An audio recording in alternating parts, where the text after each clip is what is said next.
Avec l'entrée progressive dans la civilisation du journal, la représentation de la vie quotidienne connaît une forte inflation au XIXe siècle qui va s'incarner en différents types de textes, factuels et ou fictionnels. Liée certes au réalisme sérieux théorisé par Auerbach, la vie quotidienne connaît un infléchissement de ses représentations dans la mesure où elle se définit à la fois comme un objet d'étude privilégié, mais aussi désormais, avec la culture médiatique, comme un rythme d'écriture et de lecture.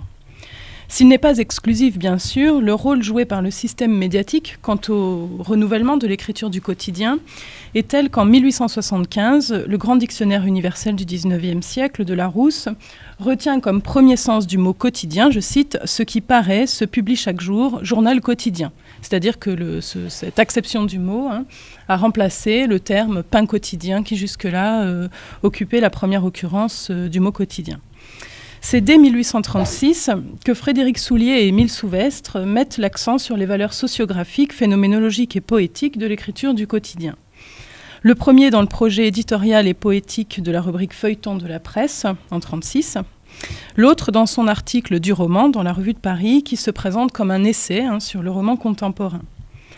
Non seulement la représentation de la vie quotidienne constitue un des points de rencontre entre le médiatique et le littéraire, mais sa visée sociographique est garante alors d'une écriture du vrai, capable de rendre compte de l'époque contemporaine et des expériences individuelles et collectives.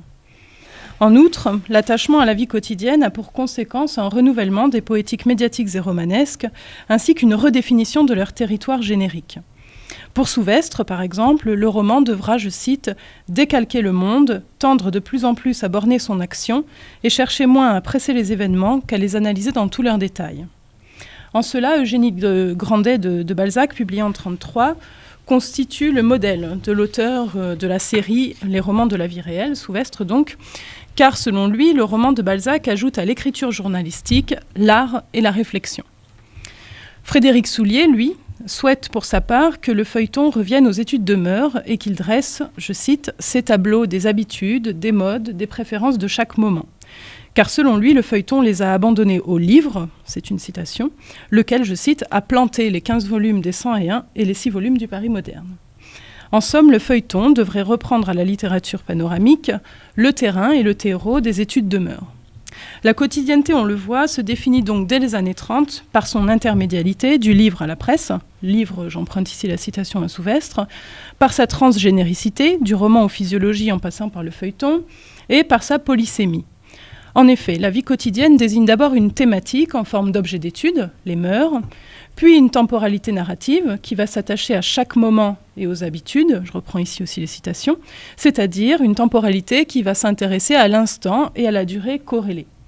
Enfin, la vie quotidienne ou la quotidienneté désigne alors une poétique du détail et du tableau fondée sur le descriptif, à rebours de l'action et des événements qui sont plutôt le fait du roman à dominante mélodramatique, du roman de l'intrigue, écrira encore Maupassant en 88. Or, ces différents niveaux de lecture du quotidien ne caractérisent pas seulement le roman dit réaliste, avec ses 4 ou 5 romanciers canoniques qu'a retenu l'histoire littéraire scolaire, Balzac, Flaubert, Goncourt, Zola, Maupassant.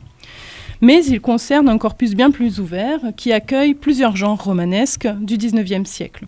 Romans réalistes, romans de mœurs contemporaines et romans feuilletons, tels qu'on les a retenus en tout cas, partagent la représentation de la vie quotidienne avec pour visée une saisie plus vraie du contemporain. Les porosités génériques entre ces 3 genres interrogent de fait leurs frontières et appellent les notions donc d'intergénéricité ou de transgénéricité, on le reverra. Composés d'œuvres canoniques, mais aussi de minoresses, leur corpus se recoupe souvent, notamment si le critère générique choisi est thématique plutôt que poétique. Par exemple, dans leur dictionnaire thématique du roman de mœurs en France, Philippe Hamon et Alexandrine Vibou ont privilégié une généricité fondée sur le thème, les mœurs, et ont ainsi rassemblé un corpus non seulement vaste et ouvert, mais aussi pluriel du point de vue des poétiques. En effet, l'écriture d'un Paul de Kock n'est pas semblable évidemment à celle d'un Gustave Flaubert, alors même qu'ils ont le roman de mœurs contemporaine en partage. De la monarchie de Juillet à la Troisième République, la vie quotidienne constitue donc un des points nodaux des mises en texte du social, parce que le sens thématique de ces définitions, les mœurs donc, en constitue le premier point commun. L'unité thématique et la cohérence générique, portée par l'écriture du quotidien, permettent alors de penser ensemble Balzac et Souvestre, Zola et Bourget, Robert Caz et Georges Jaunet, par exemple. De ce point de vue, les romans de la vie quotidienne sont, et je cite ici Dominique Mauconduit et Henri Sépi dans leur avant-propos au genre de travers, donc ils sont une traversée des genres et un espace traversé par les genres selon une logique de l'attraction, de l'interpolation ou de la contamination. Fin de citation.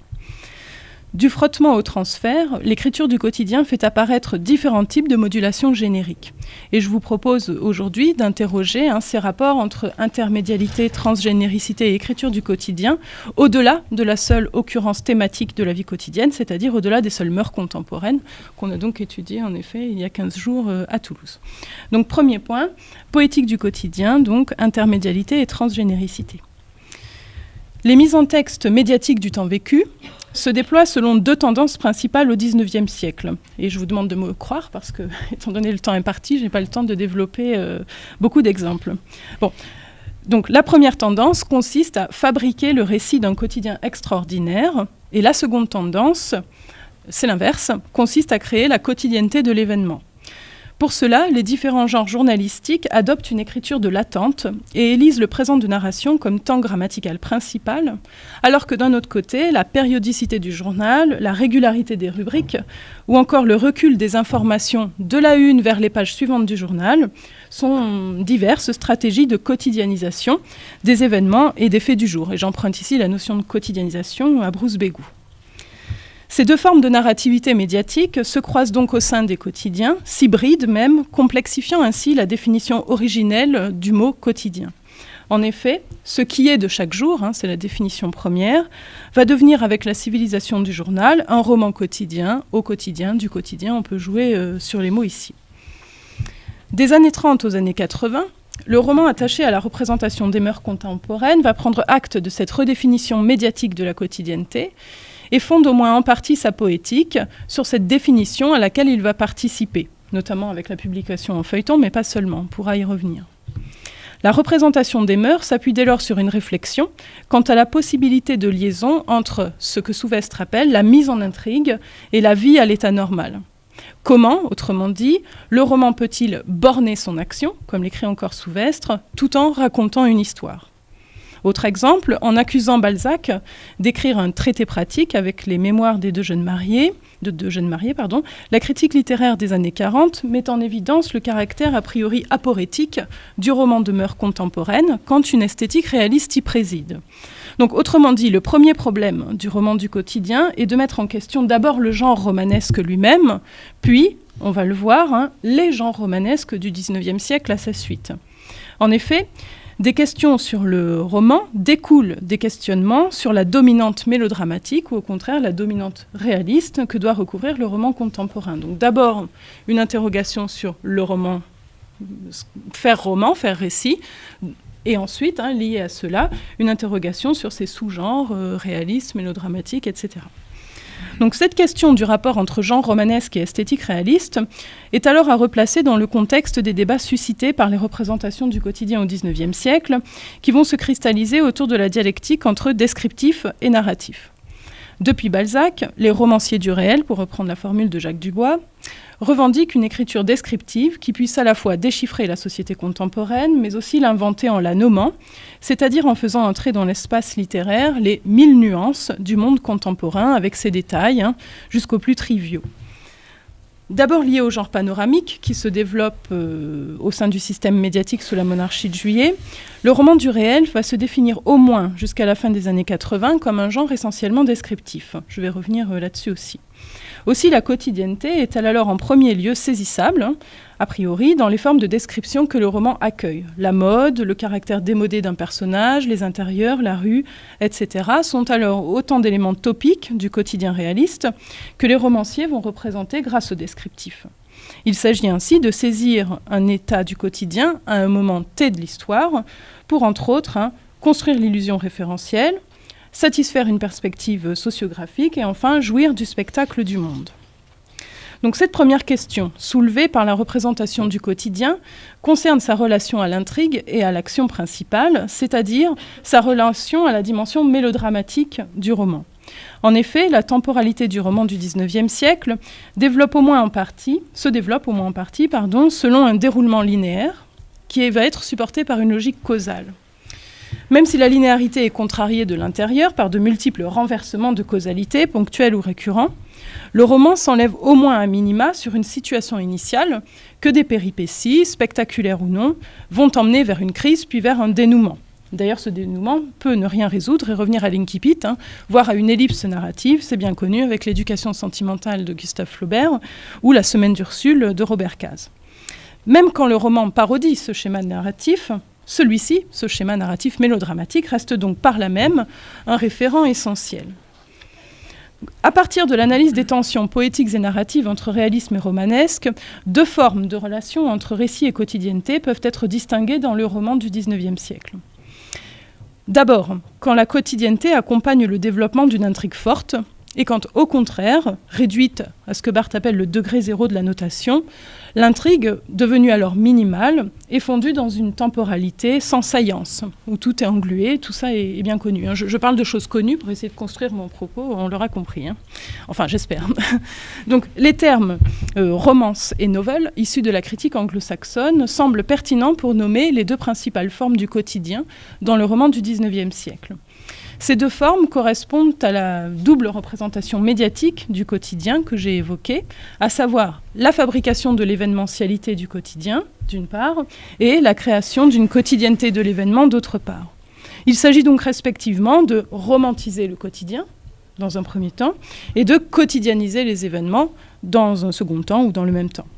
Le premier processus, donc romantiser le quotidien, a le genre romanesque pour référent et il est assez proche de ce que la critique anglo-saxonne appelle le romance, c'est-à-dire le roman, disons, romanesque, par opposition au novel, fondé sur le vraisemblable et la motivation des actions, qui serait donc plutôt le fait du deuxième processus, à savoir donc quotidianiser les événements.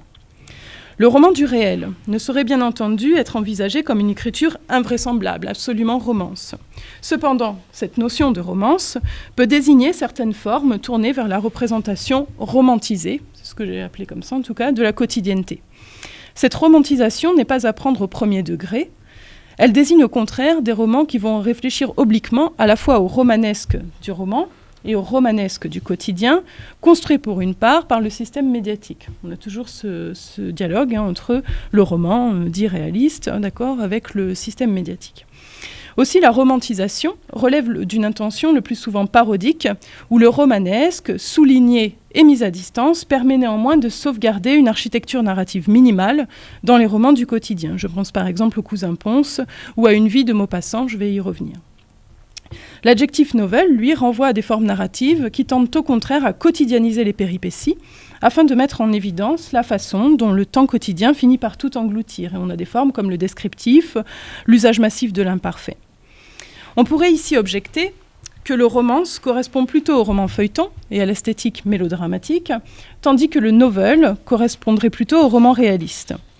Cependant, c'est ce que j'ai essayé de faire en tout cas, romance et novel ne désignent pas dans ma perspective des genres ou des sous-genres romanesques, mais des formes de représentation de la quotidienneté dans le roman, lequel est envisagé alors dans une forme de continuum générique. Par exemple, un des phénomènes feuilletonesques les plus importants du XIXe siècle, Les Mystères de Paris d'Eugène Sue, ne saurait être évidemment opposé absolument au roman du réel. Il se présente comme une mise en texte du social et ne prétend pas moins que la comédie humaine de Balzac montrer et raconter les existences de certains types sociaux issus des marges et des bas-fonds de la capitale.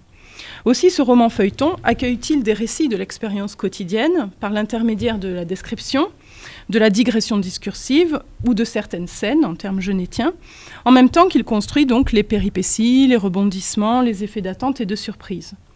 Donc si le romance domine la représentation de ces bien nommés mystères, des formes de novel jalonnent l'intrigue afin non seulement de rendre visible une quotidienneté inconnue des lecteurs, mais aussi de quotidianiser les aventures racontées. Et j'ai essayé d'imaginer l'hypothèse que c'était cette quotidianisation de la quotidienneté inconnue des lecteurs du XIXe siècle qui engageait une forme de socialisme d'Eugène Sue. Mais je ne reviens pas là-dessus, peut-être au moment des questions. Donc du côté de Balzac, les romans du cycle Vautrin empruntent à l'esthétique feuilletonesque, surtout Splendeur et misère des courtisanes, en faisant s'enlever donc mystère, secret, rebondissement sur la quotidienneté au sein de laquelle les personnages principaux évoluent. Le personnage de Vautrin, de ce point de vue, peut être considéré comme le support d'introduction d'une forme de romance au sein de 3 romans qui témoignent par ailleurs de l'ambition sociographique et phénoménologique de Balzac. Autre exemple encore, chez Souvestre, le 2e tome des romans de la vie réelle, L'homme et l'argent, publié en 1939, commence par une scène largement informée par le mélodrame. Séverin et Dubois, en diligence, s'interrogent sur un voyageur inconnu dont le lecteur pressent qu'il sera essentiel à l'histoire. Une thématique de type romance ouvre donc ce roman de la vie réelle. Dans la 2e moitié du siècle, l'hybridation entre romance et nouvelle n'est pas moins constitutive des écritures du quotidien. Chez Flaubert, les célèbres Bézades d'Emma Bovary introduisent une forme de romance parodique à l'intérieur d'un roman majoritairement fondé sur le novel, c'est-à-dire sur l'engloutissement temporel et sur l'évidement identitaire. Au bout du siècle, dans Un amour platonique, en 1986, Paul Alexis mêle à la description de la vie parisienne le paradigme de l'enquête et ses effets d'attente. Ce récit à la première personne entraîne le lecteur sur les traces d'Hélène Derval, l'héroïne du roman qui s'est enfuie de sa province avec son amant. Le narrateur, un magistrat secrètement amoureux d'elle, tente de la retrouver dans Paris et finit par louer une chambre mitoyenne de la sienne afin de découvrir ce qu'elle est devenue. L'enquête menée par le narrateur justifie alors les multiples descriptions de quelques vies quotidiennes et milieux ordinaires de la capitale. Donc l'intrigue romance, ici, motive les formes de nouvelles dans ce roman naturaliste de 86, alors même qu'on se situe à l'époque où l'ennui et l'expérience d'une vie diluée dominent le roman de Maupassant, d'Henri Séard ou encore de Robert Caz ou de Huysmans d'ailleurs. Moins connotés dans l'histoire littéraire française, donc, les termes romance et nouvelle sont, il me semble, efficaces et pertinents pour penser ces 2 formes chiasmatiques de quotidienneté dans le roman, que le sont en tout cas les termes réalistes et feuilletonesques. Ces derniers ont souvent eu un sens qui servait à désigner 2 genres, roman réaliste et roman feuilleton, qui, on le sait, ne correspondent pas aux réalités historiques, éditoriales et esthétiques de la production romanesque du XIXe siècle. Donc, parler de quotidien romance et de quotidien nouvelle permet au moins, quand on envisage l'ensemble du corpus romanesque du XIXe, de ne pas gommer les phénomènes de circulation entre l'esthétique dite réaliste et l'esthétique dite feuilletonesque, et de mettre au contraire en évidence les emprunts, les pastiches, les parodies, les citations par lesquelles le roman du réel désigne l'écriture idéaliste, l'écriture feuilletonesque, etc., comme support d'invention d'un roman de la quotidienneté. Car cette poétique inventée par le système médiatique constitue pour les romanciers du réel un référent majeur afin de construire une liaison nécessaire pour qu'il y ait récit entre roman et quotidien, mise en intrigue et expérience temporelle, c'est-à-dire en somme, entre récit et temps vécu. L'analyse des poétiques de la quotidienneté fait apparaître cette circulation poétique et esthétique entre des corpus que l'histoire littéraire traditionnelle distingue, notamment donc romans réalistes, romans feuilletons, romans populaires, romans mélodramatiques, etc. Par conséquent, la question de l'existence d'un genre, je ne sais pas si on pourrait le nommer comme ça, mais en tout cas d'un territoire romanesque, je vais m'en sortir comme ça, le roman du quotidien, ou plutôt le roman quotidien, c'est ce que j'ai appelé comme ça dans la thèse en tout cas, doit être posé. Alors j'ai choisi roman quotidien plutôt que roman du quotidien pour qu'on ne confonde pas avec le travail qu'a fait Anne-Marie Thiès sur le roman du quotidien. J'avais imaginé qu'il y aurait un télescopage possible. Et roman quotidien, j'aimais bien la formule pour sa proximité avec roman feuilleton. Je vais y revenir. Donc 2e moment de ma démonstration, modulation générique, les formes du roman quotidien. Donc, sous la monarchie de Juillet, vont dominer des romans quotidiens, des romans du quotidien, romances, qu'incarnent par exemple certains romans balsaciens ou bien les œuvres de Souvestre. La fin d'Illusions perdues, avec l'apparition de Vautrin et Herrera, Splendeur et misère des courtisanes, le diptyque des parents pauvres ou encore Les petits bourgeois, sont structurés par des thématiques mélodramatiques, complot, travestissement, mystère, secret, etc., et par une poétique romanesque, suspense, rebondissement, événement. En cela, la critique contemporaine les rapproche du roman feuilleton naissant, ou du moins des formes feuilletonesques qui se développent dans la presse contemporaine. Chez Balzac et Souvestre, elles ont pour fonction de romantiser donc la quotidienneté représentée. En effet, Ces romans quotidiens à dominante romance sont proches de romans tels que Les Mémoires du diable de Frédéric Soulier ou Des Mystères de Paris d'Eugène Sue, que l'histoire littéraire répertorie tantôt comme roman feuilleton, tantôt comme roman populaire. Ce type de roman quotidien semble donc bien loin, en fait, des romans naturalistes des années 80, comme En ménage ou La Semaine d'Ursule, alors qu'on va les intégrer plutôt dans le même genre. On va avoir tendance à montrer une filiation depuis Balzac jusqu'au petit naturaliste, d'accord, dans l'histoire littéraire scolaire. Autre exemple, comment considérer dans une même perspective générique, qui ne soit pas thématique, L'homme et l'argent de Souvestre et Madame Bovary de Flaubert? On peut se poser la question, y a-t-il ici diversité formelle ou éclatement générique qui empêcherait de parler d'un genre ou au moins d'un territoire romanesque pertinent? À partir de 57, j'avance un peu dans l'histoire littéraire, à partir de 57, quand les débats concernant le réalisme se crispent, et après que la littérature a perdu ses illusions quant à la représentation de l'histoire, et je renvoie aux travaux d'Alain Vaillant de ce point de vue, le roman quotidien se caractérise par une subjectivation de la représentation qui va aboutir à des formes nouvelles, chez Flaubert, les Goncourt, Maupassant et les petits naturalistes. Cependant, le roman quotidien romance n'est pas mort, loin s'en faut, puisque des romanciers tels que Champfleury, Alfred Delvaux, Adolphe Belot, ou encore ensuite, bien plus tard, Émile Zola et Paul Alexis, vont emprunter des schèmes et des motifs mélodramatiques pour romantiser leur écriture de la vie réelle et leur représentation des mœurs contemporaines. Ces tendances se sont toutefois à nuancer, puisque romance et nouvelles sont alors des dominantes poétiques et thématiques qui vont, a priori, annihiler le détail des œuvres et leur complexité formelle. Par exemple, même à dominante romance, les romans balsaciens cités n'accueillent pas moins des formes nouvelles, comme le descriptif, la poétique du détail, l'usage massif de l'imparfait. Pour l'histoire littéraire, ces formes nouvelles définissent même la poétique balsacienne et l'originalité de Balzac dans le champ littéraire contemporain. Au contraire, un roman comme Une vie de Maupassant, largement informé par le novel, on le sait, c'est l'ennui, l'englument dans le temps, etc., consiste en une déromantisation du roman. Le romance, de fait, par la négative, est présent partout et constitue une référence constante dans le roman de Maupassant, notamment dans les accidents tout feuilletonesques qui jalonnent la vie de Jeanne, mais qui vont être engloutis par une écriture de la répétition. Quand on pense à une vie, on oublie, enfin moi en tout cas j'oublie, qu'il y a un enfant mort-né, un double meurtre, c'est-à-dire des événements vraiment mélodramatiques qui truffent une vie et que pourtant on oublie complètement parce que le roman travaille à un arasement comme ça de toute saillance mélodramatique.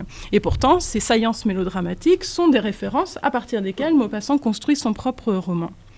Donc ces exemples montrent que les différences de représentation de la vie quotidienne tiennent à la dimension majoritairement sérieuse ou bien ostensiblement parodique ou ironique de ces romans. Le Cousin Pons et Les Petits Bourgeois de Balzac se présentent comme des parodies du mélodrame et du feuilleton dans une certaine mesure, qui informent un discours sérieux sur les mœurs contemporaines. En revanche, inversement, Le Père Goriot et Illusion perdue vont accueillir des moments parodiques, mais ils ne s'exhibent pas, comme les autres, comme des parodies de feuilletons mélodramatiques. Et on le voit notamment avec le système des titres, de la titrologie chez Balzac, où par exemple, dans Le Cousin Pons ou Les Petits Bourgeois, on a tout un jeu parodique. À l'autre bout du siècle, donc, Une vie se veut une représentation sérieuse des mœurs contemporaines qui parodie implicitement le romanesque, lequel est alors incarné par la vogue de ces romans de l'intrigue que décrira d'ailleurs Maupassant quelques années plus tard. En revanche, Une belle journée de Henri Séhart et La semaine d'Ursule de Robert Caz se donnent explicitement comme des parodies de romans romanesques, mais la mélancolie et la tonalité désabusée qui les traversent sont, elles, tout à fait sérieuses et ne relèvent pas de la joyeuse distraction. Et on pourrait ici, c'est une parenthèse que j'ouvre parce que c'est votre conférence qui m'y a fait penser, on peut étudier chez Séhart, chez Robert Caz, un phénomène comme d'autoparodie naturaliste où il s'agit d'aller parodier sans cesse une forme de patron imaginaire de ce qu'est le roman zolien. Je referme la parenthèse. Plusieurs conclusions provisoires s'imposent donc. D'abord, opposer des genres en termes d'œuvres canoniques et de minoresses, on le sait, je sais que c'est pas neuf, ne tient pas. Avec Splendeur et misère des courtisanes, Balzac est plus proche d'Eugène Sue que de Maupassant. Pourtant, l'histoire littéraire scolaire aura tendance à, donc, comme je le disais, introduire une filiation de Balzac à Maupassant, en les décrivant comme écrivains réalistes, par opposition à Eugène Sue, romancier, feuilletoniste et populaire. De même, la structure narrative d'un amour platonique de Paul Alexis est plus proche de Mademoiselle Giraud, ma femme, d'Adolphe Belot, d'accord, que d'un roman de Zola. Pourtant, Paul Alexis n'est guère étudié que comme petit naturaliste. Ensuite, la diversité formelle des romans du corpus est une évidence, mais suffit-elle à faire échouer toute constitution d'un genre en dehors du strict critère thématique, c'est-à-dire en dehors de l'idée donc de roman de mœurs contemporaine ? Lorsque nous adoptons le point de vue de la quotidienneté, de ses mises en texte, de ses représentations et des pratiques socioculturelles qui lui sont associées au XIXe siècle, il nous semble au contraire que cette diversité formelle est le résultat du rapport narratif que j'ai essayé de montrer entre romantisation et quotidianisation. C'est grâce à ce point de vue et à cette approche des textes que la diversité formelle des romans n'est pas contradictoire avec une forme d'unité générique, mais d'unité générique qui reposerait sur la poétique, une poétique de la romantisation mêlée à une poétique de la quotidianisation. Autrement dit, donc, au travers des poétiques de la quotidienneté, par ce prisme-là d'analyse d'un corpus vaste, un corpus romanesque vaste du XIXe siècle, un genre romanesque, ou au moins un territoire romanesque assez cohérent, se dessine. À cet égard, l'appellation roman réaliste n'est pas satisfaisante, parce que chaque étude monographique tente à montrer comment l'auteur étudié n'est finalement pas si réaliste que cela. C'est-à-dire qu'être réaliste d'un point de vue monographique, quand on adopte une perspective monographique, être réaliste, c'est être trop simple, trop transparent. Par exemple, quand on étudie Flaubert, dire qu'il est réaliste, pas possible, ça sonne trop chanfleuri. Bon. Donc si chaque romancier du réel n'est en fait pas tellement réaliste, le réalisme ne recouvre plus rien, sinon une définition qui est alors vidée d'une certaine complexité. Du moins, caractériser un sous-genre romanesque par un critère esthétique, ici le réalisme, est très problématique, et cela pour plusieurs raisons. D'abord, c'est problématique, je veux dire, quand on envisage un grand corpus encore. C'est ce qui est ma perspective ici. D'abord, la proximité des romans du réel avec la poétique feuilletonesque est alors gommée, et sont opposés roman réaliste et roman populaire, c'est-à-dire donc une esthétique et un lectorat, ce que, évidemment, en toute rigueur, on ne peut pas opposer. Ensuite, la notion de roman réaliste oblige à définir une communauté esthétique, des règles, voire une norme, qui sont rapidement contrariées par les esthétiques propres à chaque auteur. Donc le critère exclusivement esthétique contraint en d'autres termes à annihiler les particularités esthétiques et leurs nuances. C'est ce qui explique pourquoi les monographies rechignent à dire à classer tel auteur dans tel genre, roman réaliste, etc. On pourrait ici objecter que la critique a depuis longtemps dégagé des réalismes encyclopédiques, subjectifs, pessimistes, voire nihilistes, des réalismes qui permettraient de distinguer entre ces différentes esthétiques. Cependant, ce que ces distinctions gagnent en particularité esthétique, qui existent bien sûr, elles le perdent en unité thématique et structurelle. En outre, elle gomme alors la porosité des romans réalistes avec les romans à dominante romanesque, dits feuilletonesques ou dits populaires. La réévaluation de la généricité des romans de mœurs contemporaines, dits réalistes et dits populaires, me semble donc nécessaire en termes de poétique historique. Dans cette perspective, un des atouts du roman quotidien réside dans son aptitude à déplacer ce que Jean-Marie Schaeffer appelle l'extériorité générique du roman réaliste vers une conception plus rigoureusement transtextuelle de la généricité. En effet, au régime de la reduplication, auquel correspond pour une part le roman réaliste, le roman quotidien substitue le régime de la transformation générique, bien plus fécond pour penser les textes étudiés, non seulement d'un point de vue poétique, donc, mais aussi d'un point de vue historique. Car si la notion de réalisme est constituée à partir d'un réseau de ressemblances existantes entre un ensemble de textes, c'est ici la définition de Schaeffer, et ces ressemblances sont, comme on peut le dire avec Jacques Dubois, exploration du réel, figuration de l'histoire, analyse de la société, il n'empêche donc qu'elle postule aussi un texte idéal dont les textes réels ne seraient que des dérivés plus ou moins conformes. Et je cite encore Jean-Marie Schaeffer ici. Donc, les réticences qu'éprouvent les critiques littéraires à considérer un Balzac, un Flaubert ou un Maupassant comme des romanciers réalistes montrent par la négative qu'un texte réaliste idéal, en quelque sorte, est supposé. Lorsque Champfleury théorise lui-même le réalisme en 1957, il établit certes une généalogie qui cherche à dégager ce réseau de ressemblances entre la littérature contemporaine et la littérature passée, mais il esquisse en creux le portrait d'un texte idéal en forme de patron, de modèle à suivre. Autre exemple, dans le roman en 87-88, Maupassant tisse un réseau de ressemblances entre ce qu'il appelle les réalistes de talent, mais son essai théorique, de fait, implique ce texte idéal dont parle Schaeffer, un modèle à suivre, qui est donc Flaubert dans son essai. Donc, par sa proximité avec l'expression roman-feuilleton, le roman quotidien met en évidence l'importance de l'intertextualité comme élément définitoire de ce territoire romanesque que j'essaie de définir. Or, ce sont précisément ces poétiques de romantisation et de quotidianisation, leur articulation au fil du siècle, qui placent le roman quotidien sous le signe de cette transformation générique. Dans ma perspective, le roman quotidien relève d'une définition transtextuelle de la généricité, dans la mesure où il est fondé sur la circulation entre ce qu'on a appelé les esthétiques réalistes, pessimistes, nihilistes, etc., et les esthétiques à dominante mélodramatique, feuilletonesque, populaire, etc. Deux esthétiques que l'on peut qualifier donc de médiatico-littéraires. L'expression roman quotidien, proche donc de roman feuilleton, met enfin en évidence la dimension intermédiale, voire transmédiale du genre. Depuis ce système médiatique de la monarchie de Juillet jusqu'au petit naturaliste. Donc pour conclure, je dirais que le roman quotidien se définirait selon moi comme une forme d'hyper-territoire romanesque ou d'hyper-genre pour qui voudrait analyser le corpus romanesque de façon un petit peu globale au XIXe siècle. Donc ce roman quotidien serait fondé sur deux poétiques complémentaires, on l'aura compris, je l'ai répété beaucoup, la romantisation et la quotidianisation.